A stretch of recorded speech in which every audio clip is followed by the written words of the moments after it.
Given this is such a big opportunity, I felt I could share some of the small learnings I have had in my short career by means of stories for all of you. Each one of you will create your own stories in the future and will end up talking about it many years from now. But I hope some of you will relate to the stories that I talk about now and probably use in your life journeys as you get started for them. So, as all of you know, I started my company 5.5 years back, and today we run the largest hotel chain in India, the top 10 hotel chains in China, and of course continuing to make more impact worldwide. But that didn't start very easy. In my short experience, I learned one very important thing. Life presents you with two opportunities or two options at all points of times. Not four, A, B, C, D, like kaun banega crorepati, just two. Either a risk or, on the other hand, regret.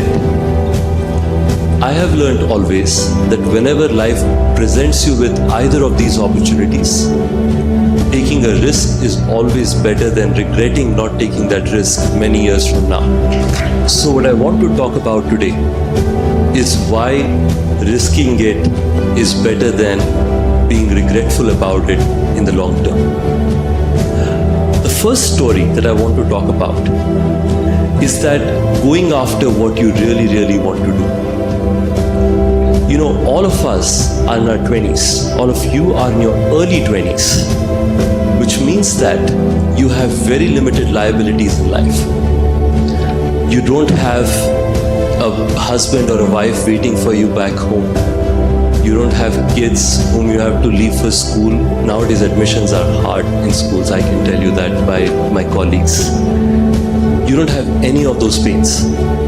All you have is the ability to dream and go out and make an impact. You will see some of your friends taking world trips on your Facebook account, and then you would feel, I'm having to work 16 hours a day because of my passion. You would have a lot of these sacrificial feelings every week. Remember, in the long term, it will all be worth it. Right after my 11th grade actually, I had the opportunity of being so ambitious about entrepreneurship. I used to read about entrepreneurs every day. There were two companies I was very inspired by. I was inspired by Royal Enfield and I was inspired by Indigo Airlines.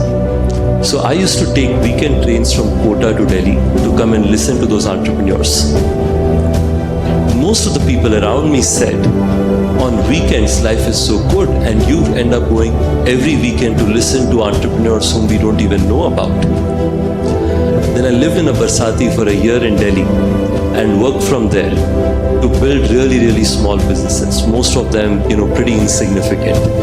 We do more business in like one street, in any street of India, than what would be my highest business at that point of time.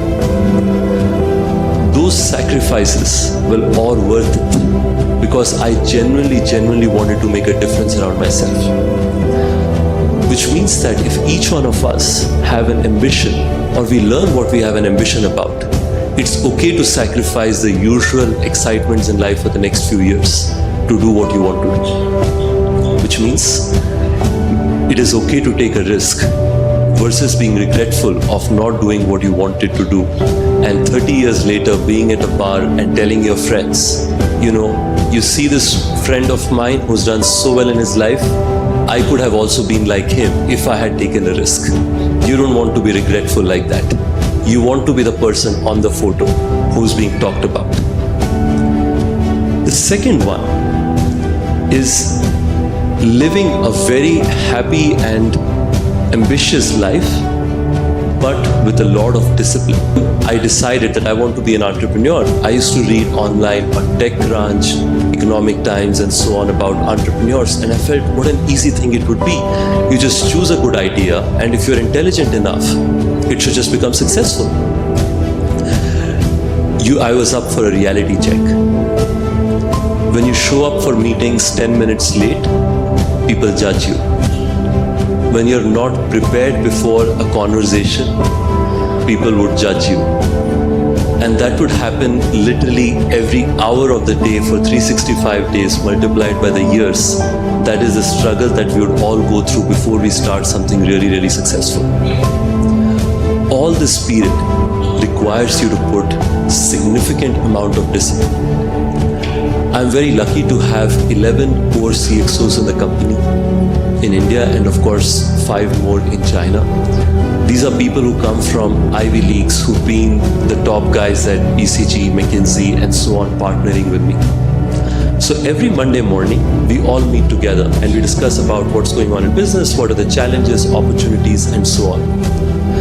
I start preparing on Sunday morning to make sure that next day when I go and talk about the areas of opportunity, the areas that are challenges and so on, I can continue earning the respect of all my colleagues to make sure that they continue to believe that I'm the right person to lead the company. That is just 1% of the amount of discipline and hard work that we would all have to go through in our lives if we believe there is a big outcome at the end of the day.